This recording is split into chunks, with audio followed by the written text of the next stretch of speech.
So Tyler, we've talked about Albemarle a pretty good bit lately as a way to invest in the future of the electrification of everything. This is the big lithium miner. The stock, man, it just continues to fall. And at this point, we're basically at levels we haven't seen in a sustained way since 2020 during the pandemic when everything was down 19 before that too. So I think it's time to take another look and step back, talk about what's changed, what's the company saying that's different, and what's the biggest risk to the company? What should investors be thinking about going forward? Yeah, this is going to be it. It's always hard to really talk about something when a stock's gone way down or the short-term outlook is tough because as long-term investors, that's always a challenge, is being able to see beyond this. And this is an interesting time. It's commodities. This is a fascinating topic. So let's dig in. Before we dig in, just a reminder, this video is sponsored by The Motley Fool. If you're looking for even more great stock ideas, go to our special link. Go to fool.com/the smattering. Motley Fool is going to give you its 10 best stocks to buy right now. Please check out our link after watching this video. So Tyler, you hit it on the head right there. This is an interesting time and it is commodities. I'll say this before we even really get into it, and we'll talk more about this in our conclusion. But oftentimes when you're investing in commodities-based businesses, the good ones, the ones that proven they can get through the cycles, the time that it's the most interesting and weird and scary and uncomfortable, often we look back in time and that was the time to have bought. And that may be the case. I think the evidence is still pretty good that may be the case with Albemarle. But before we talk about that, what's happened? We did a video, it's been a month or so ago, talked about how Albemarle is setting to massively increase its business. There was a big acquisition that we highlighted that could be a big catalyst for it. What happened there, Tyler? Yeah, somebody decided to intervene, and that is no longer the case. Yeah. It's probably good for the company that management decided to back out because the deal was getting complex. Activist investors were getting involved. They moved away from that. And then they've aggressively done a few other things to shore up kind of their growth pipeline with some assets. The thing we haven't talked about yet, Tyler, and I think this is the most important, is really to talk about what is the single biggest risk Albemarle faces and maybe what it's doing about it. It's the biggest risk for Albemarle, and it's more or less the biggest risk for anyone in commodity markets, and it's Chinese demand. I don't know how to make any euphemisms or any sort of ways to sugarcoat this in any way, but when you're dealing in commodities, you're talking about there's one half, there's China, and then there's the rest of the world. It's like this in the copper industry. It's like this in the iron ore industry. For anything that is a metal, an ore, or anything that's going to get refined or sintered or anything that involves heavy industry, China is going to be one of the major sources of demand and output. Even on this second thing, and we've been talking mostly demand so far, but output, it is a massive part of the Chinese influence because the demand part as a consumer of those products, right? As its middle class grows, as its infrastructure expands, as it continues to move up the ladder as a developing economy to become more and more developed. But one of the ways that it's been doing that is by building internal industries to be a supplier for so many of that things to the world. And we've talked a lot about on the demand side for China. Structurally, China's facing a tremendous amount of pressure. Its economy is slowing, maybe for longer than we really realize because they keep so much of that data close. Its demographics are a bit of a mess. It's becoming old. It's becoming an old society, and it doesn't have enough young people to offset that. So there's significant pressures on its leadership to support its economy, so we move from the demand side to the supply side. And one of the ways they've done that is the Chinese playbook has been building stuff. And also, really, if you look from 2014 through really 2019 or so, internally subsidizing industries to help them outcompete, sometimes illegally, against violation of trade agreements, supplying into other international markets. For anybody who is a commodity investor or a steel investor, you can listen to any conference call on a steel company from like 2013 to 2020, and they would talk about steel dumping or something of that of basically selling at unprofitable levels because they've got excess inventory and they just want to keep their facilities running and take market share. It happened in steel, it's happened with a lot of other products, and it looks like we're seeing it with lithium right now. Albemarle is the biggest in terms of publicly traded companies in terms of lithium, and they own about 12 to 13% of the market.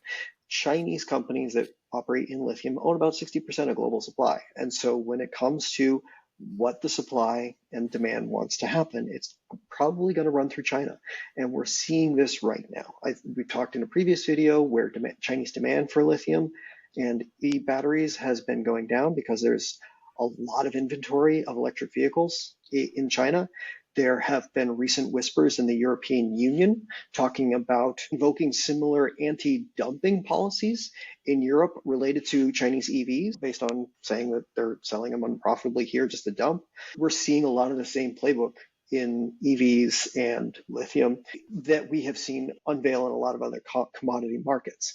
I think one of the examples that Albemarle actually recently mentioned, I think it was either a conference call or something like that, excuse me, I'm reading from a Financial Times article, but basically said, Eric Norris, the president of Albemarle's lithium unit, basically says, what we would have thought and believed was that they couldn't have gone below $25 per kilogram of what's called lithium carbonate. It's a way that lithium is sold on the global markets. They have, and I think it says we're in for more volatility. At that level, almost nobody's profitable. It's an extremely low rate. A couple companies can eke out a profit, but more importantly, it's like a inventory clearing kind. It's the equivalent of the guy in the strip mall that says going out of business sale, everything's 70% off, and you're just trying to draw down your inventory to pay off your final bills or whatnot. And you're seeing that a little bit in the lithium market right now. It's been a wild ride of the past couple of years. We've said this in previous conversations about Albemarle, but this is a commodity market that will snap your neck. It moves so fast. And it's happened this year. I think lithium prices are down something like, they were down as much as 70% in 2023. They had gone up, and now I think they're gone back down again. But again, like this, again, huge swings, hard to really get a handle on it. And what that for investors, it's just so hard to see something like this and watch share prices of Albemarle tank when you hear these stories of declining profitability, declining lithium prices, China looking to just take market share at any cost possible, and deals going sideways. All of these things portend to this looks like the dumbest decision I ever made.